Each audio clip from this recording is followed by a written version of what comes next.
నమస్తే welcome to dot news. ఇప్పటి వరకు టీడీపీకి పరిమితమైన ఆ సామాజిక వర్గం ఆధిపత్యం క్రమంగా బీజేపీకి విస్తరిస్తోందా? ఇందుకు రాష్ట్ర బీజేపీ అధ్యక్షురాలు పురంధేశ్వరి పావులు కదుపుతున్నారా? తాజా అభ్యర్థుల జాబితానే ఇందుకు నిదర్శనమా?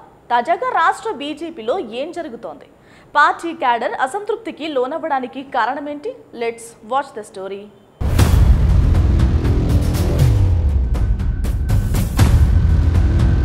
ఎన్నికలు దగ్గర పడుతున్న వేళ రాష్ట్ర బీజేపీ క్యాడర్లో క్రమంగా అసంతృప్తి జ్వాలలు బయటపడుతున్నాయి.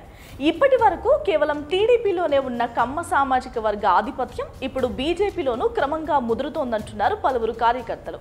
బహిరంగంగానే వారు పెదవి విరుస్తున్నారు.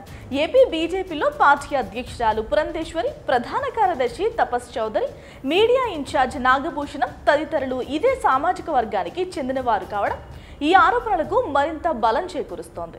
పొత్తుల పేరుతో టీడీపీకి బీజేపీ దగ్గరవడంతో ఈ వ్యవహారం మరింత ముదురుతోంది. ఇదివరకు రాష్ట్ర బీజేపీ అధ్యక్షునిగా ఉన్న కాపు సామాజిక వర్గ నేత సోము వీర్రాజును అర్ధాంతరంగా తొలగించడంతో ఇప్పటికే ఆ వర్గం ఆగ్రహంతో ఉన్నారు. తాజాగా విడుదలైన లోక్సభ, అసెంబ్లీ అభ్యర్థుల జాబితా కూడా ఇదే విషయాన్ని స్పష్టం చేసింది. పొత్తులలో భాగంగా బీజేపీకి 10 అసెంబ్లీ, 6 లోక్సభ స్థానాల్లో పోటీ చేసే అవకాశం లభించింది. వీటిలో 3 అసెంబ్లీ, 3 పార్లమెంట్ స్థానాలకు కమ్మ కులస్తులనే కేటాయించారు.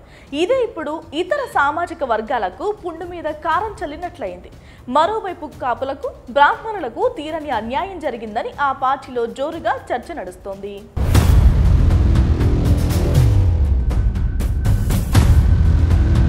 బీజేపీ అధ్యక్షురాలు పురంధేశ్వరి పగ్గాలు చేపట్టినప్పటి నుంచి పార్టీ కోసం కాకుండా తన సామాజిక వర్గం బలోపేతం కోసం కృషి చేస్తున్నారంటూ కేంద్ర అధిష్టానానికి ఫిర్యాదులు సైతం చేశారు. ఇక మరోవైపు కూటమిలో సీట్లు దక్కించుకున్న బీజేపీ నేతలకు సైతం స్థానికంగా ఉంటే టీడీపీ నేతల సహాయ నిరాకరణ ఎదురవుతోంది. తాజాగా బిక్కవోలులో ప్రచారం నిర్వహిస్తున్న కూటమి అభ్యర్థి ములగపాటి శివరామకృష్ణరాజును టీడీపీ నేతలు అడ్డుకున్నారు. తమ జెండాలు తీసేసి ప్రచారం నిర్వహించుకోవాలని ఆదేశించారు. దీంతో ఏం చేయాలో తెలియక దిక్కుతోచని స్థితిలో వారు ఉండిపోయారు.